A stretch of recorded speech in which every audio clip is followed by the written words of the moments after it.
Sherry, I was going to go to you about not just grumpy days, but in your case, because you are a coach and you help you have to give people energy. How do you lift your energy in this period where there's not that many emotional outlets? And actually, I was speaking to another coach where they're finding that people are coming to them with more severe issues because of the lockdown. So I wanted to touch on that. Yeah, it was a wonderful learning for me. I hit a point probably 2 months into this whole COVID reality,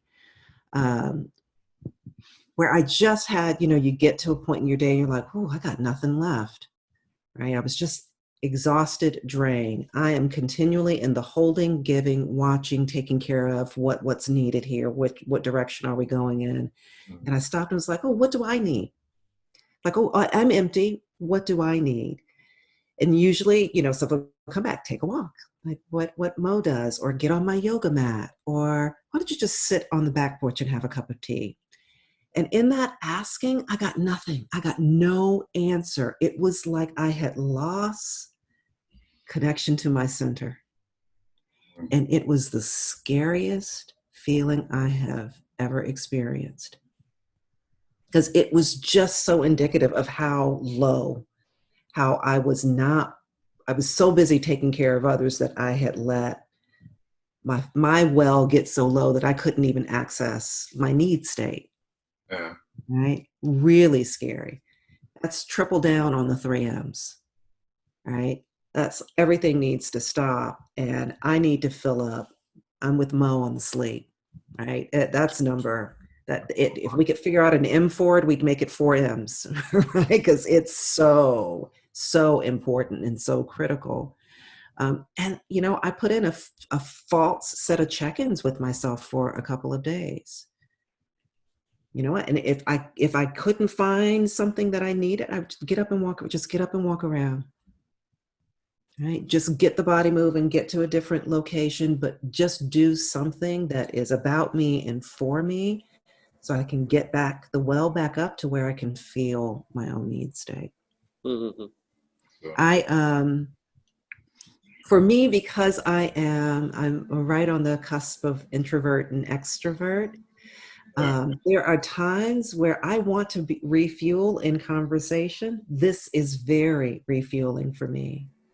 And there are other times, because I'm talking to people all day, that if anyone said anything to me at 5:15, I think I would explode. Like, I really need to go in, have my alone time, sit in my backyard and watch the lizards and the birds, right? And refuel that way. So I guess the most important thing is stay connected to what are your sources of fuel. It's true. I totally agree with that. I think I'm like you. I'm on the cusp of introvert and extrovert, and I realize that sometimes when I need like this, I love this, but then there's other times where I just want to go for a walk on my own or just sit there in the back. And it's actually now I'm starting to learn what gives me energy. So if something's not going to give me energy, I'm like I can't really engage in it. Otherwise, you just have yourself to blame afterwards. Yeah. And I had to forgive myself, or allow myself the space, like you allow yourself to stay in the bed. If you're sleepy, you're just going to stay in the bed. I had to say, as my friends would reach out, it's like, where's my well?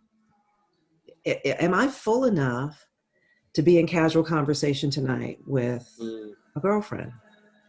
Yeah. And the answer might be no. And I have to be, I like me being okay with that was hard. Like, to put myself first and go, no, this is, I need the alone time tonight. Yeah. I'll catch up with them tomorrow. Yeah. I was feeling guilty, especially when you'd made the appointment, or we're going to catch up. And then all of a sudden, an hour, 2 hours before, you're like, it's not the person. It's like, I just don't have the energy to talk. Having that honesty has been really good, and just saying, no, this is not going to fill my well up. I don't want to just sit there on the phone, just nodding to you when I really don't want to be there. So that's been good. WhatsApps are for. So WhatsApps are for. Yeah. Send a message. Yeah. Up another time. Yeah. So yeah, thank you. I think we've covered a lot of all the subjects. Thank you so much for giving your time for this.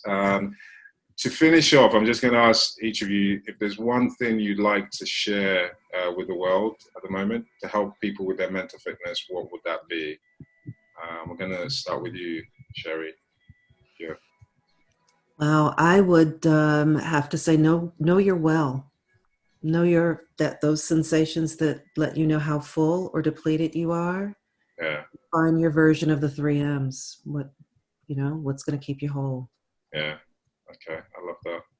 Actually, we're going to have to call it the 3 M's and 1S because I think we need to add there. We had to have this point. 3 M's and 1S. Mo, one thing you'd like to share?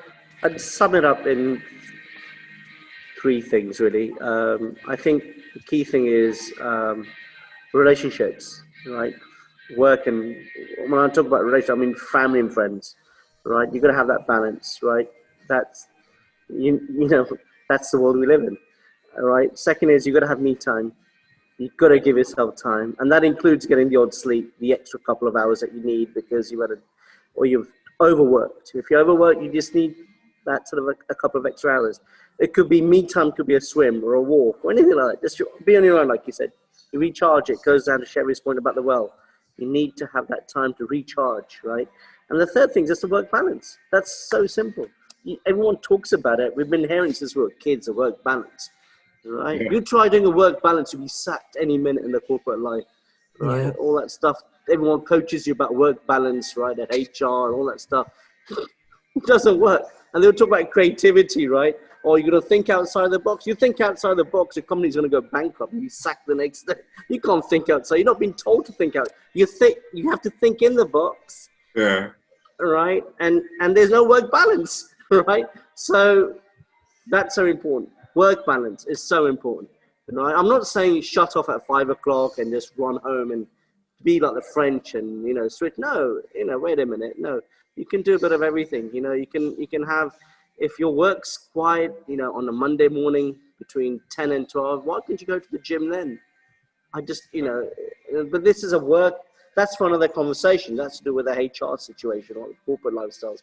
But we've seen, and as you know, which days are busy and which days are not in your own business. And you can allocate your time accordingly. So, you can't say we work any less. We actually work more hours when you're working in your own business. But you balance that. Comes down to work balance. You've got to balance that lifestyle. So that's a key message I have to say to everyone. I think the last 3-4 months has taught corporates that. We mentioned it the other day, has taught us that, look, it's not a 9 to 6 job. Why can't you? I met someone this morning, went to my daughter's school, and he goes, Mohammed, I can't believe I'm getting paid a full-time salary, but we're in 4 days a week. It's fantastic for his family. I'm like, wow. That's amazing. He goes, yeah, we work 9-10 hours a day. We finish it in 4 days. But guess what? I've got a whole day to myself with my family. I'm thinking that is such a cool work balance thing, right? It's the small things like that people need to realize, right? I love that one. So, I'm hoping that, all really good answers. And I'm hoping definitely the work-life balance one, people are going to start enforcing it now that we've all been working on Zoom, working from home, and we've got so used to this flexibility. When you go to an employer, you're probably going to say, I'm still productive, but this is what I need for my emotional well to keep me going. So thank you guys so much for that. Thank you for the answers and for giving your time. Thank you, Sherry. Thank you so much. Such a delight. Take care. Bye-bye. Have a great one. Fantastic. Have a great one. Bye-bye. Bye. Bye-bye, guys.